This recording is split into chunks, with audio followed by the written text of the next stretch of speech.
Unicorns Talk is a weekly podcast where we discuss the ups and downs of the human experience, from personal growth to romantic relationships and everything in between.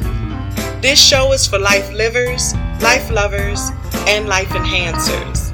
My name is Latrice Sampson Richards, your life enhancement coach, and together we're going to laugh, love, and learn to maneuver all of life's little messes. Let's go.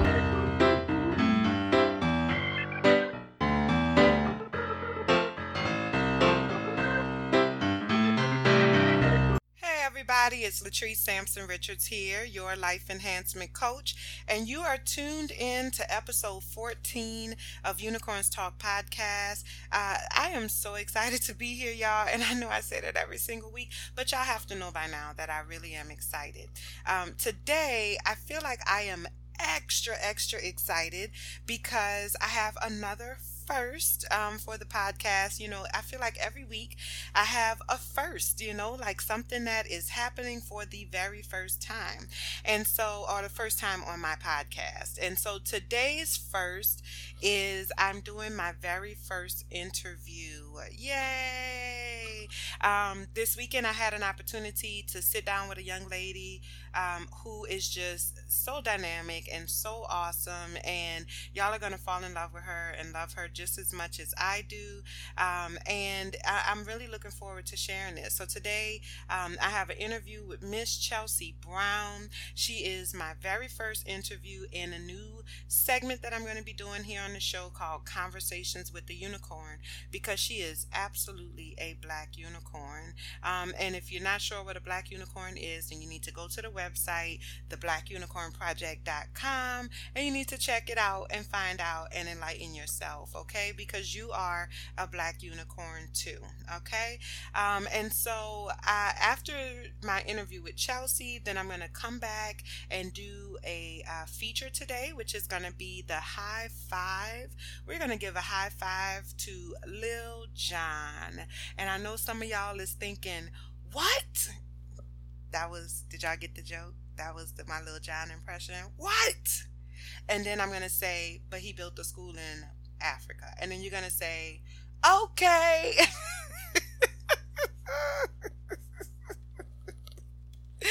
Y'all know I crack myself up. But anyway, so feature today is going to be a high five to Lil Jon. And I'm definitely looking forward to that too. I'm very proud of today's episode, and I hope you enjoy it as much as I did. And so real quick, let me tell you a little bit about Chelsea, and then I'll get right into the interview. Miss Chelsea Brown is the host of Charm School, a weekend show on KFXZ 105.9 in her hometown, Lafayette, Louisiana. She earned her first shot in the entertainment world by winning a contest on DJ Sexy Lex's radio show on Q95.5 in 2010. Since then, she has been an on-air personality for multiple stations across Louisiana, Texas, and South Carolina, where her OMG Entertainment Report quickly became a fan favorite.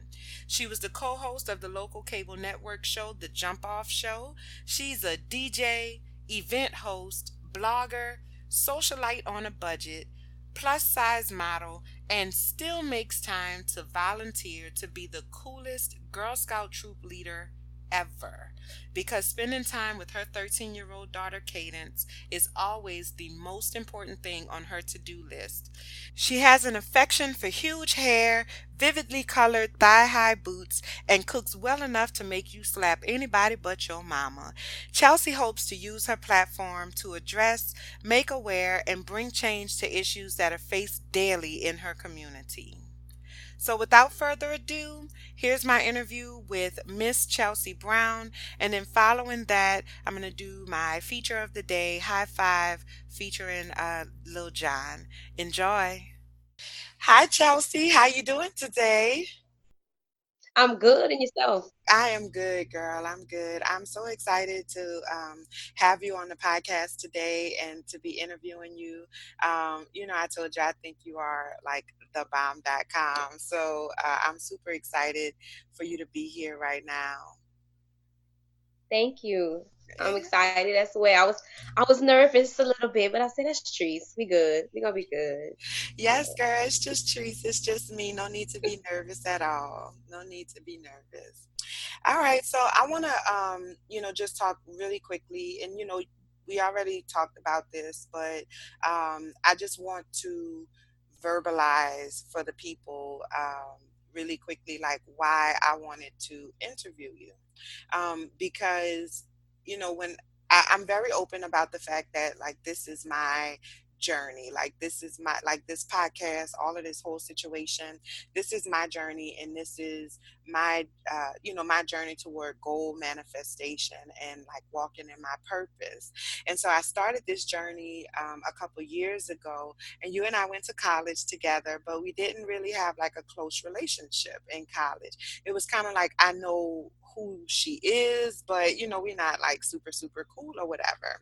And so we were friends on Facebook, and we have lots of mutual friends. And so I think my line sister, actually, Crystal, was the first one that was really like, Treese, Chelsea really loves you. And I was like, oh, okay, and you were just so supportive of me. Like when I said, okay, this is my journey and I'm going to try to pursue this journey, you just were very supportive, like right out the gate. And it made me really kind of be like, okay, well, who is this girl? Like, what's going on? And so I started paying more attention, and I learned all kind of things about you. And, just witnessing you on social media, I feel like you're very genuine. I think that, you're just one of those people that actually gives a shit about what happens to other people, and I really can appreciate that about you. And in the process of that, I feel like your star is rising, and definitely regionally, you're really kind of making a name for yourself, and people are taking notice. I mean, people love you. Like I don't see how anybody could not love you, and people are taking notice. And so there people that don't love you, Chelsea? Girl, we gonna talk about the ones that do. Yes, let's talk We gonna about the keep it one. positive. Yes, yes, because them other people, they don't. We no, we're not even gonna deal with them. I was gonna say something nasty, but we're gonna stay Mm-mm. positive. Yeah. And so I Correct. wanted to interview you because I think that that your genuineness, it comes from a place, like there is something in you. Like I just feel like there's a story there, you know what I'm saying? And I would like to be able to highlight you and just like who you are as a person, but then also to kind of just talk about what your story is and what your journey has been, and where you're headed in the future. And so I felt like, this is the perfect place to do this. And I don't know if you know this or not, but you are my first interview on my podcast, on the Unicorns Talk podcast. Oh, girl. So we Yeah. gotta get it popping. Okay. Okay. All right. Yes. It's no Yes. pressure, Trees. It's no pressure at No all now. pressure. No pressure at all. Don't worry about it. You'll be okay. You're natural. So Right. yeah, so I just wanted to, I'm really excited that you're here, and I really want to be able to share you with my listeners, which it's growing. I don't have, 20,000 downloads yet. But my listenership is growing, and I feel like I want these people to know who you are, because I think by them knowing who you are, it helps them to understand me a little bit better also, because I definitely feel a connection between us. Okay. Yeah. Well, let's get to it, I guess. Yeah. Okay, let's get to it. All right. So I want to know about Chelsea. I want to know about your story. So, what is your story? Like, what makes Chelsea who Chelsea is? What makes you a black unicorn? Well, I was born in a two-parent household, so I don't have a backstory when I was a child and I had it rough or had it hard, Um, I think my parents separated or divorced maybe in middle school, and by then I was old enough to understand life goes on. It is what it is. I was a gifted kid, honors, classes, so I did well throughout high school. School came very easily to me. So again, there was no struggle there. I was into athletics. I mean, I had a great childhood. Towards the end of my high school year, though, I met a guy, and he had a whole lot of money, and he had a whole bunch of money and a whole bunch of cars and a big old two-story house in the great state of Texas. That's how they get you. And That's how they get you. that's how they do. That's how they do. Yeah. And my green, naive behind, didn't know what was going on, and I just fell head over heels in love, and I got myself hooked up with a dope boy. So, that was the beginning, I think, of maybe a turning point in my life from good girl, green girl, not in the streets, always sheltered, always living pretty much straight and narrow. I used to fight a lot, but that was kind of in high school, but that's the extent of what I would do. And my mama knew if I got in a fight, you did me something. So I wasn't just running rampant fighting people, but that's the extent of what I did. So I guess a turning point into womanhood for me was getting hooked up with this guy. And when I say hooked up, I mean my job at Popeyes, I couldn't work in the window because they were scared that somebody was going to come do me something or shoot at me. And my senior year of high school, we had surveillance cameras at school. I had to park in a certain spot that way the police officer could watch. Our Wow. phone was tapped. That I had never, the things which you see like on television is what we had going on here at Wow. home, yeah, in high school. And so, of course, I guess being that I never really got in trouble, my mama just kind of thought, well, with all this attention and all this going on, she's going to stop. She's going to leave him alone. Duh, mama, no, I'm not. So that so when it came time to go to college, I started up around at UL. I had a scholarship to UL. I had a scholarship to Xavier. I had a scholarship to Northwest. I had scholarships all over the place. But of course, I took the scholarship to McNeese because that's right at the Texas state line. Yes, So yes. And the guy was in Texas, it right? was in Texas, yes. So I went out there to McNeese, and of course I flunked out, duh, because I was always in Texas with him, and Right. You wasn't focusing on school. You was I trying wasn't to. focusing on. I lost my scholarship. I lost my tops. I had to come home and I had to work. So that was the beginning of real life for me. I had to work, and then eventually, when I saw that I wasn't making any progress, I knew I needed to go back to school. And in that time, I ended up getting pregnant. I ended up getting with another guy. That was a few years later. I got pregnant. um we were actually engaged to be married. So, everything had happened with this other guy. I left that situation. And a few years down the line, I meet this other guy who had been around my family for so many years. And we got together, and I got pregnant. And Well, before that, we had been engaged. let me ask, so how did you get out of that situation with the dope boy? I think he was scared of my mama.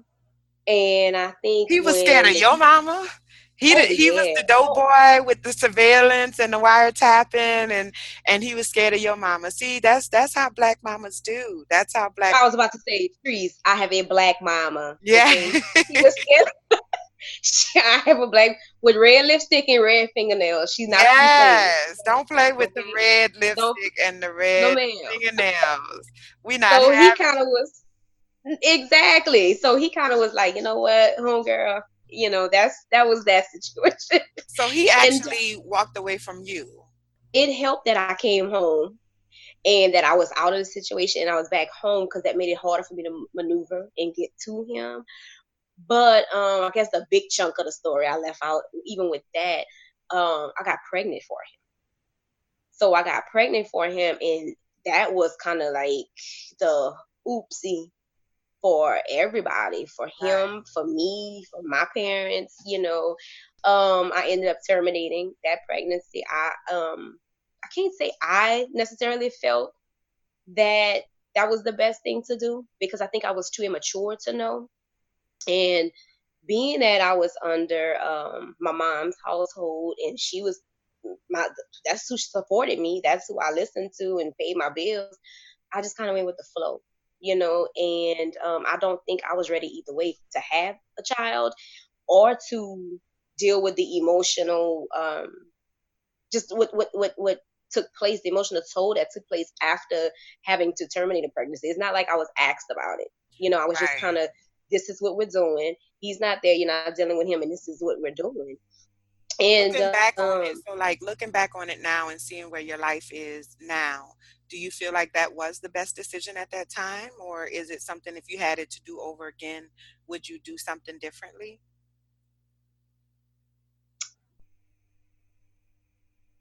I think it may have been the best thing to do at that time. And I can say that only because I'm speaking from a place of, I have a child.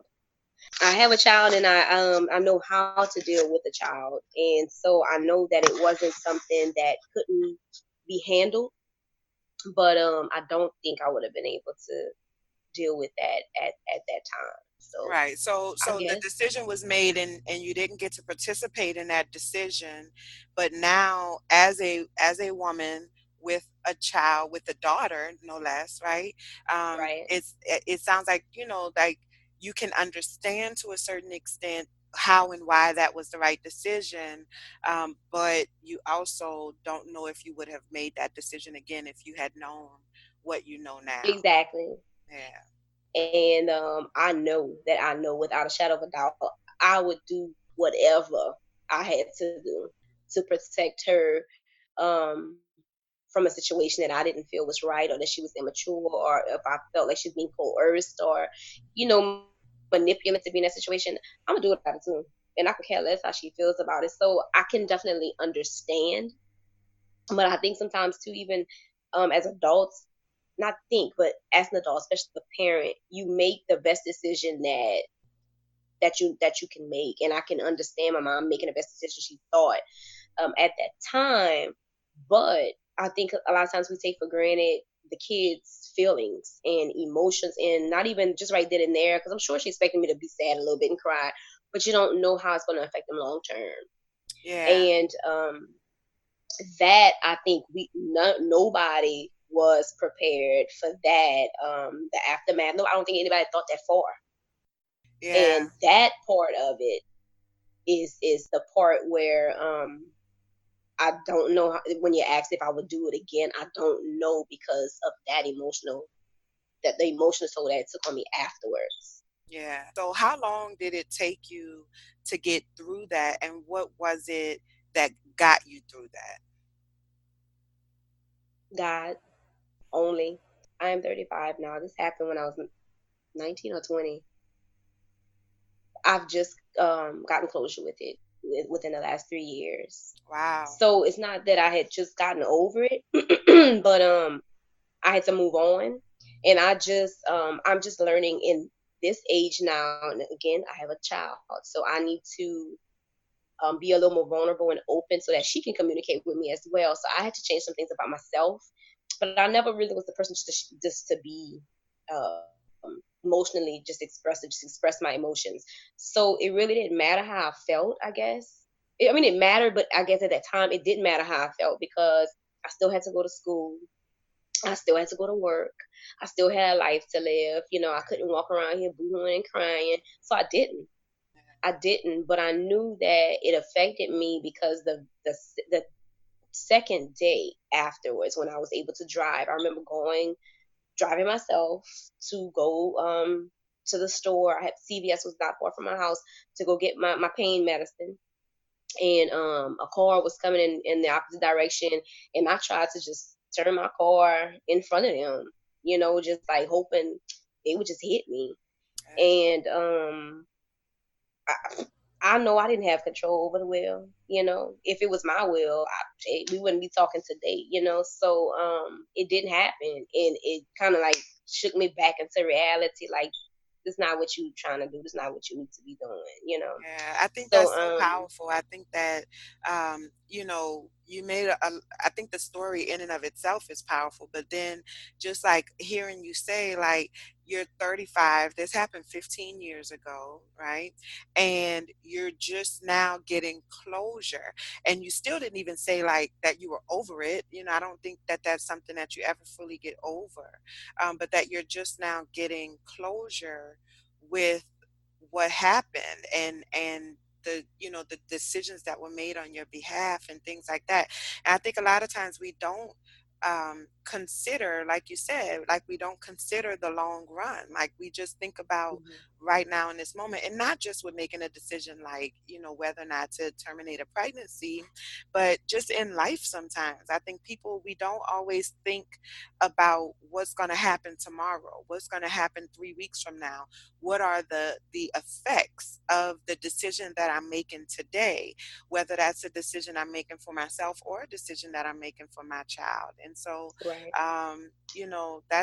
I think that's a really powerful lesson for anybody who is making decisions in their life, whether that is Right.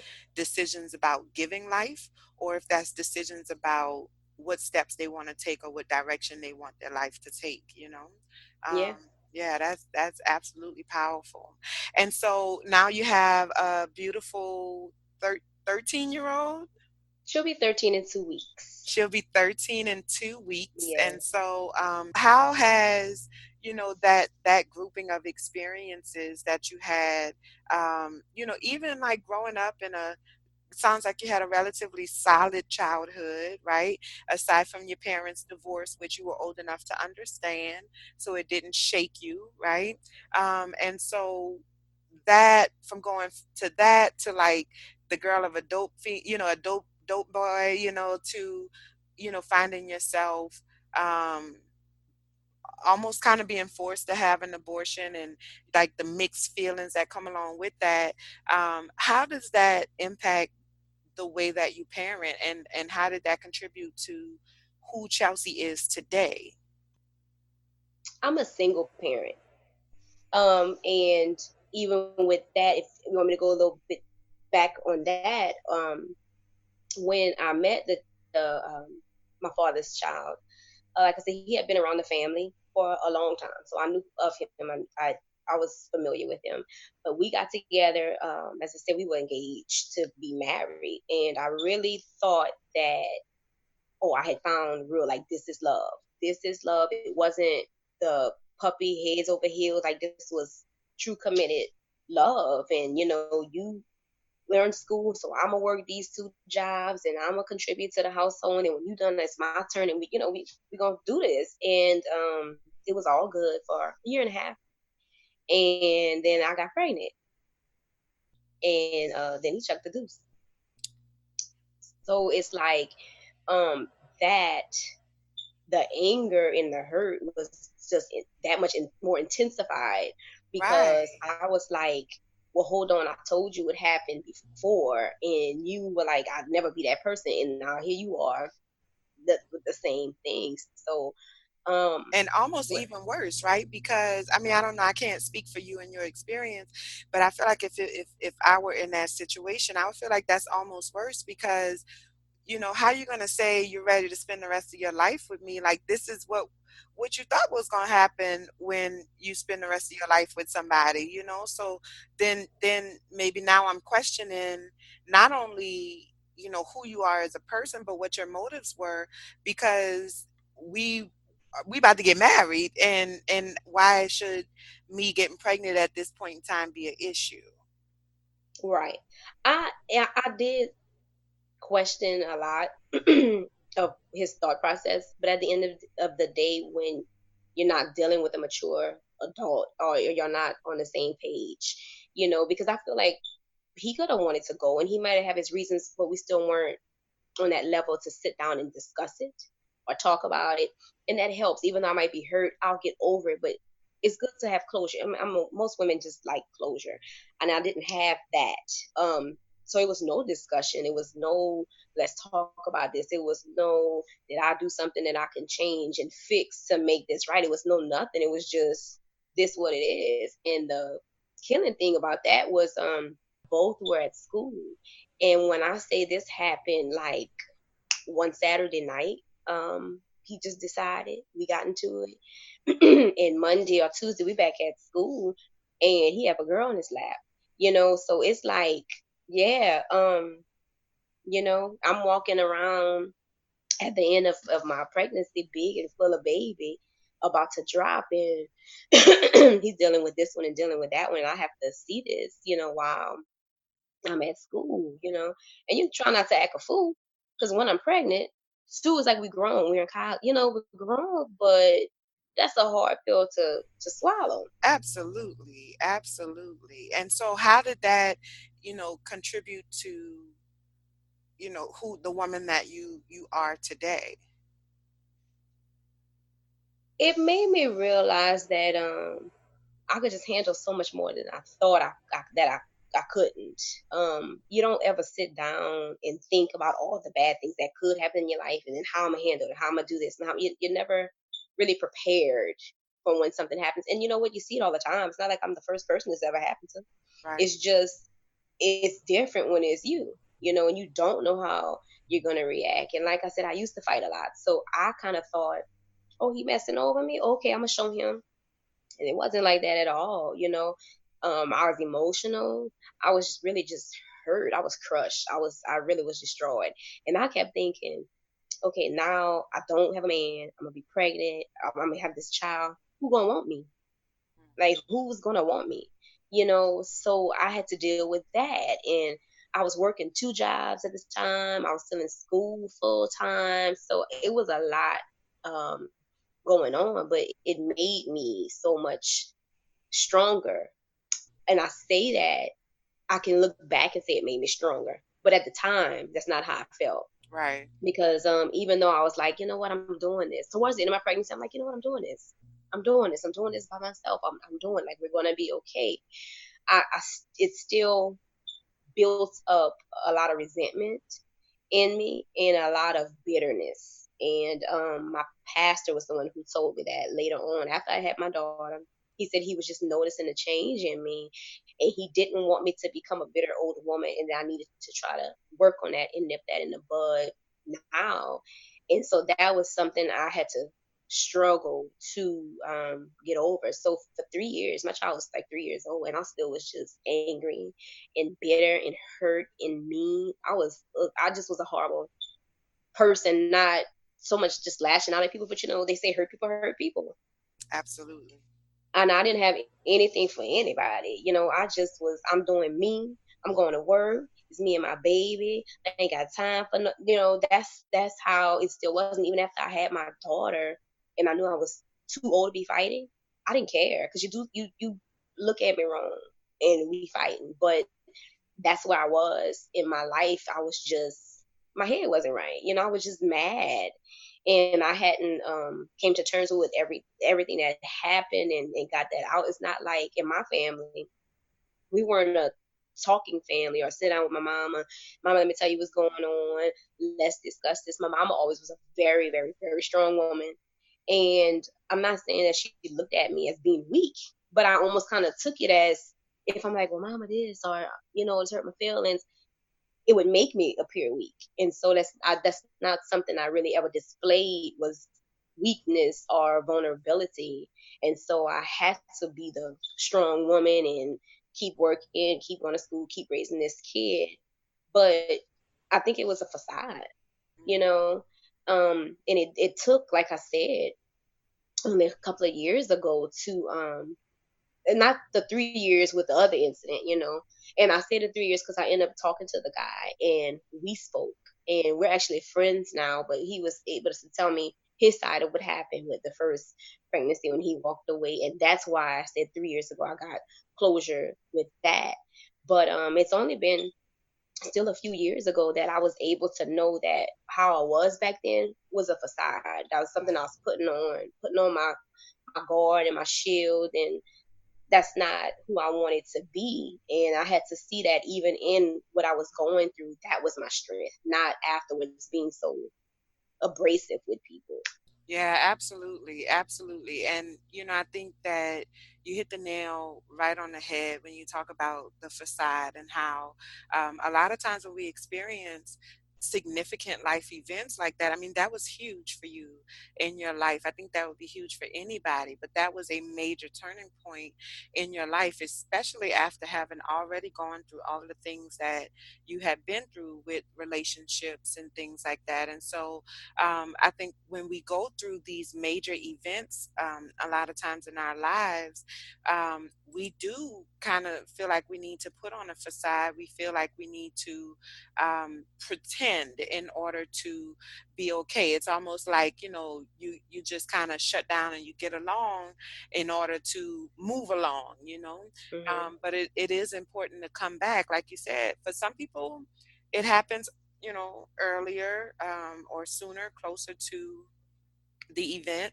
But for some people, it can take years to really come out of it and come into yourself. And so I'm really, really glad that, you found a way to make it on the other side of that. And I appreciate you for sharing that, because there's a lot of people out there, unfortunately, who are going through the same thing or have been through the same thing. My hope is that listening to you talk about your experience and then seeing where you are now and what you learned from those experiences and how you've grown from that will help them to understand that they can do it too, and that they don't need to try to swerve into the oncoming traffic either, Right. that's not necessarily the best decision, and that's not something that needs to happen, that they can come out of it. So thank you for sharing that. Right. So I want to talk a little bit about like who your role models are. I know you talked about your mom and you said that Mhm. your mom is, a super strong woman. Who is your number one role model and why? My mom, because of her strength.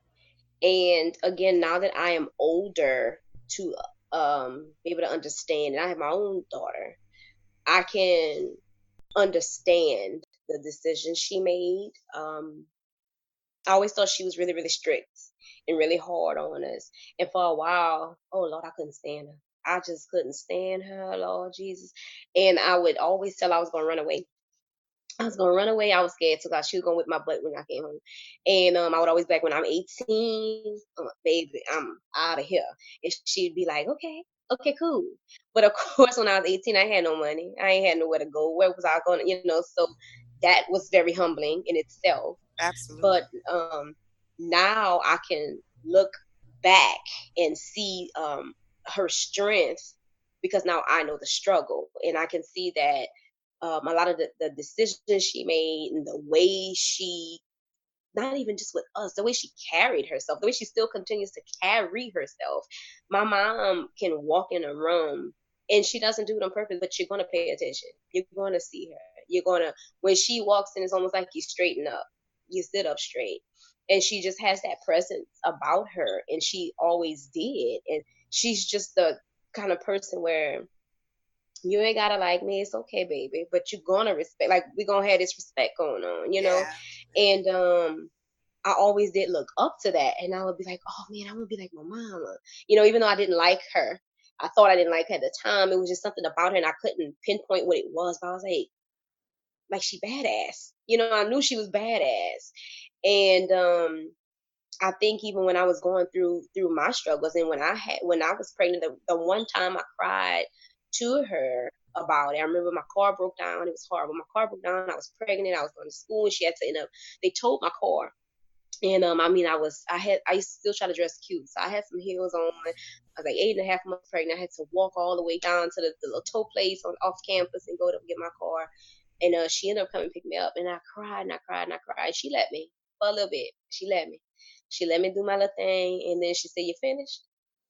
And I was like, "Girl, I'm going through it right here." So she Right. was like, "Oh, but you're done." And I was like, "Yeah." She said, "Here you go." And I had to wipe my face, and she said, "It's not about you anymore." She said, "It's not." She said, "I understand you're hurting, and I understand your little feelings." She said, "But the sun's still gonna come out tomorrow."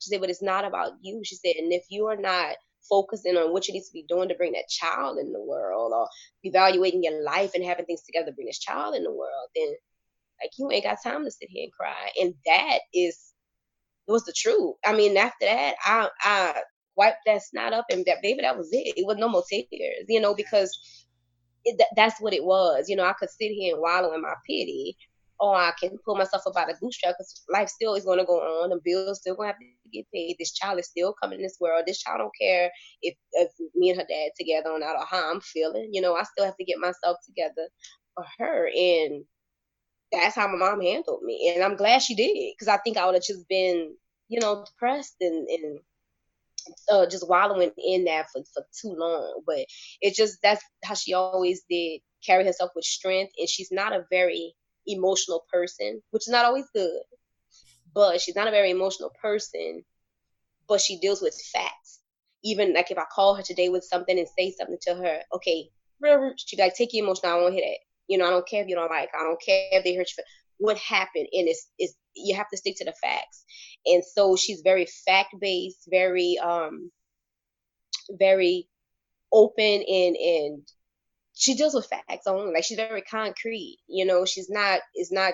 And there's no gray with her. It's black and white. Yeah. And I admire that she's able just to stand on her own too, whether she's by herself or have somebody backing her up. Like, this is what I think, this is how I feel, this is what I'm gonna do. And so that's I think what I admire most about her is her strength. And I even had to learn in my age now, people show love differently. And I didn't know that, because for a while it'd be like, I don't even think she loves me.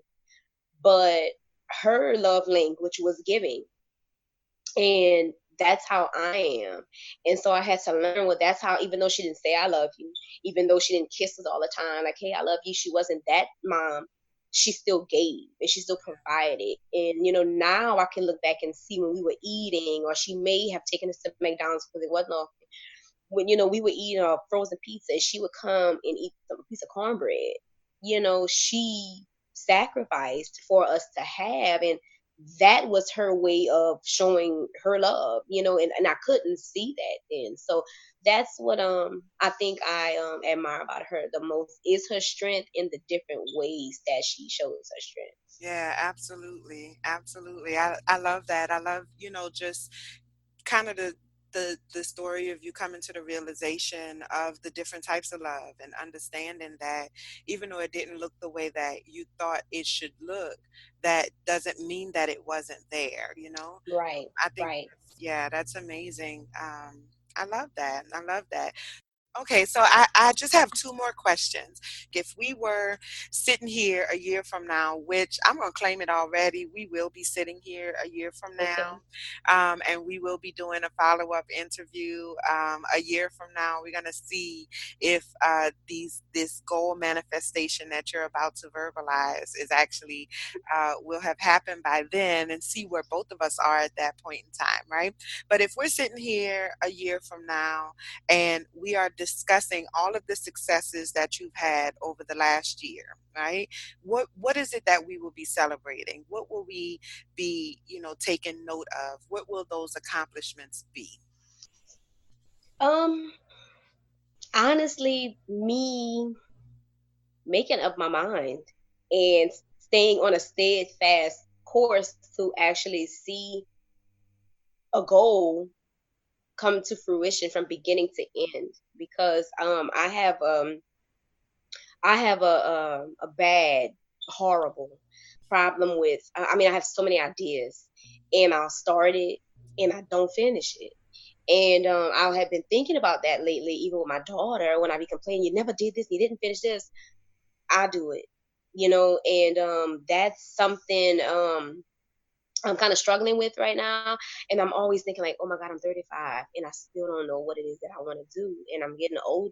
And I'm not saying 35 is old, but I get so frustrated not being able to concentrate and focus on exactly what it is, and knowing 100% without a doubt, this is what I want to do, and just being able to run to the finish line. That's something I struggle with. So for me, that's a goal for me, to be able to pinpoint that, know that, be passionate and dedicated about that, and be able to stick to it, to see it through. And I So don't really know kind of, when. increasing consistency, it sounds like, which is something I'm working on right now, in my own personal life, and professional life. But then also, it sounds like really for you, um, just figuring out what your purpose is, like what that life purpose looks like for you and how you can manifest that. So not necessarily, you don't necessarily, it sounds like, have goals in place already, but your goal Right. is to figure out what those goals are. Right. I do know, as far as talking about purpose, I was put here to serve. And again, that took a while to figure out because everybody now is talk of boss. I'm the boss, the boss, the boss, this, boss, that. That's wonderful, and that's great, right? Yeah. That's wonderful, and I want to be a boss in the sense that yeah, I'm still making money while I'm sleeping, but it's just too many chiefs and not enough Indians, and Girl, you better nothing speak gets that done. word. You better speak that And word. Yes, ma'am. you Yes. know, nothing gets done. And I'm not one to where I have to be seen because I feel like I've been through enough.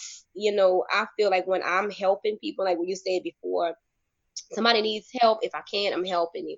I feel like when I'm helping them, I'm edifying myself and I'm building up myself. And as I'm helping somebody else get to their goal, if they know and they have a clear and concise goal and they just need a little bit of assistance from me, why would I not help them? And a lot of times when you're helping different people taking different paths toward their goals, you're starting to plant into yourself, you're feeding into yourself, and then your goal, if you don't have one, becomes that much clearer. And so I think that's what I tend to do. Um, the more normally, if the more hurt I am, or angry, or upset, or going through something, that's the more I help. And I think I do that as opposed to eating or bad habits or just slouching on the couch. Or that is my thing. That's my motivation. That's what keeps me going because I feel like when I'm feeding into somebody, it's still pouring into me, and then it starts to build me up again. It's like, okay, hey, let's go, and I can go back and finish my race. Yeah, so that kind of takes me into my final question, and I'm so upset that this is the last question. I have thoroughly enjoyed talking to you today, and like I said, I already claim it. We're gonna do this again a year from now. I'm just going to put it on the calendar. I'm gonna send you a Okay. calendar request, and that's gonna happen. But that really kind of segues into my last question for you today, which is, what is your legacy? What is the legacy that you want to leave behind? And what are you doing today to contribute to that legacy?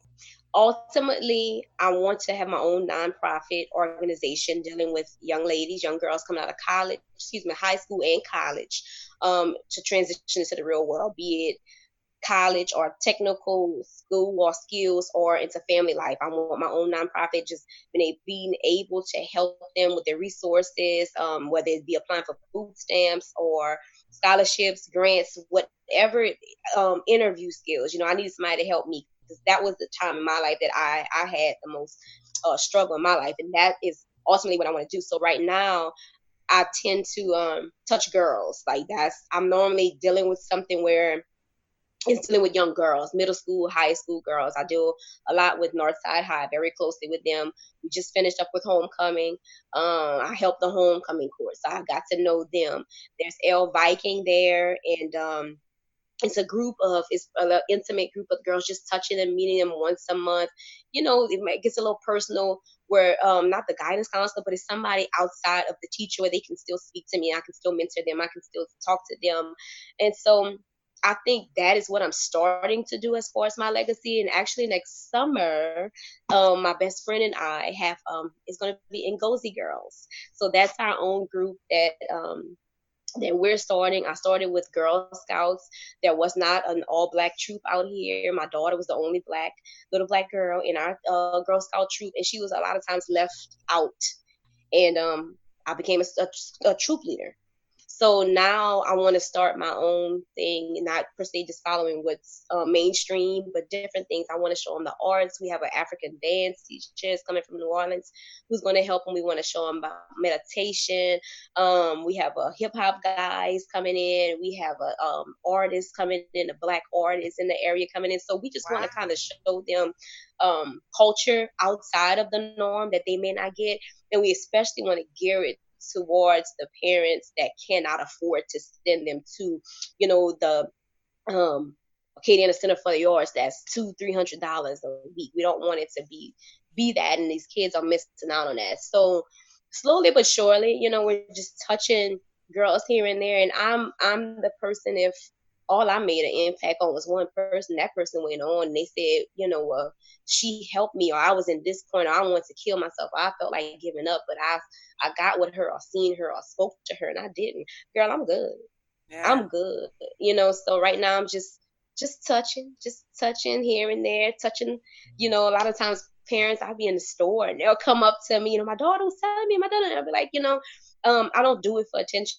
I don't do it for fame. I'm not one to toot my horn and even say what I'm doing. Most people don't know what I'm doing. They might just see me here or there when I post, but that let me know when the parents are like, Miss Chelsea, my daughter said, it's like, okay, so this working. Slowly but surely it's working.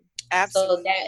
that would be my legacy, just to leave a lasting impression on the young Black girls in my community. Absolutely. Chelsea, I love you so much. I just really need you to know Thank that, you. like, I love you too. and so one, I need to get on program for this summer, to come and talk to you girls and work with your Yes, girls.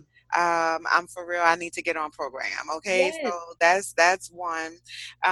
But two, because I have so many thoughts in my head right now. But two, I think that, like the last question I asked you is, a year from now, what accomplishments will we be celebrating? And you couldn't really think of anything, but those are accomplishments that we will be celebrating.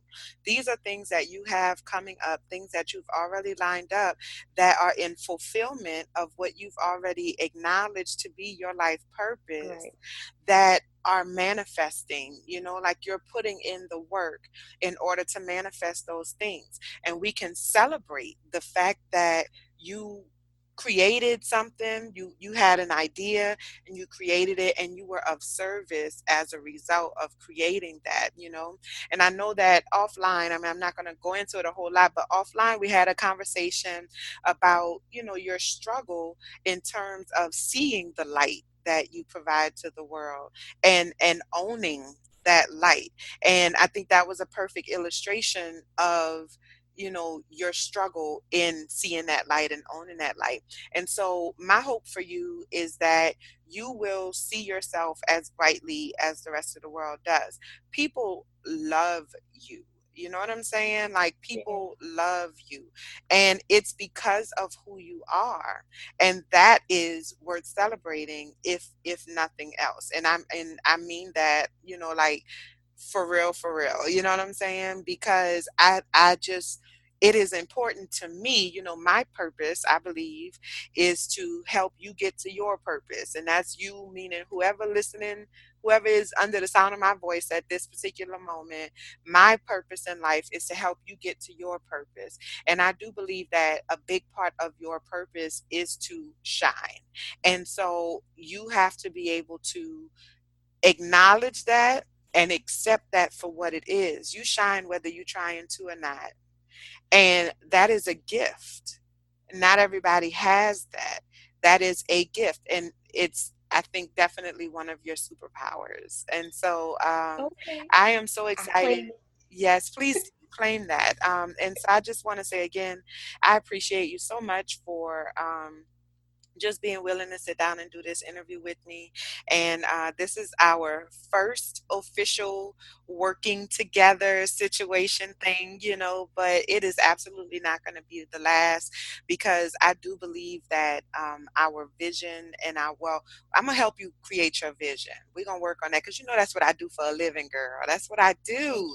This is Won't what he I do it? do. Yes, yes. So we're going to work on helping you to get that vision worked out and understood, so that you can pursue it more aggressively. But I feel like our purpose is aligned, and I think that there is a reason that our paths have interacted with each other at this point in life. And so I'm excited about, growing together, and seeing where we both land, or if we ever land. Girl, I don't know if I'm really trying to land. I think I'm Okay. just Okay. just trying to be up in the clouds from time to time. But Okay. thank you so much. Why don't you just really quickly go ahead and let everybody know how they can get in touch with you, your social medias and things like that. You got a website yet? You're gonna We're gonna help work me. on that. Yes, I am. Yes, I am. I have a domain name. Oh, oh, I well, saw see, it's a step in the right direction. Go ahead right, and let right. everybody know how they can get more of your light shining brightness. What's for more light, shining brightness, and a whole lot of smack talking? Because I can't say I do that.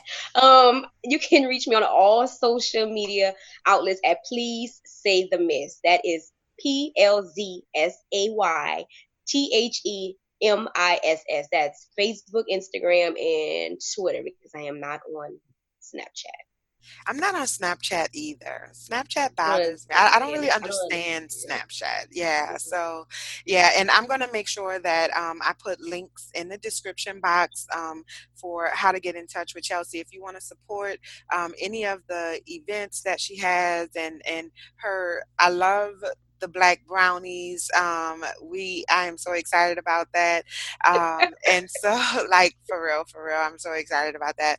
And so if you want to link up with Chelsea, if you offer services that you think might be in alignment with what she has going on or something that you might want her to help you to get on track or something like that, I'm going to put all of her information in the description box.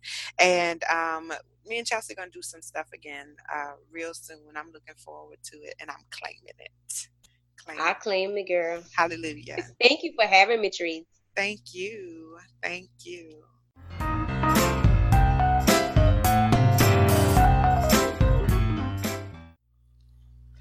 All right, so now it's time for our high five for today.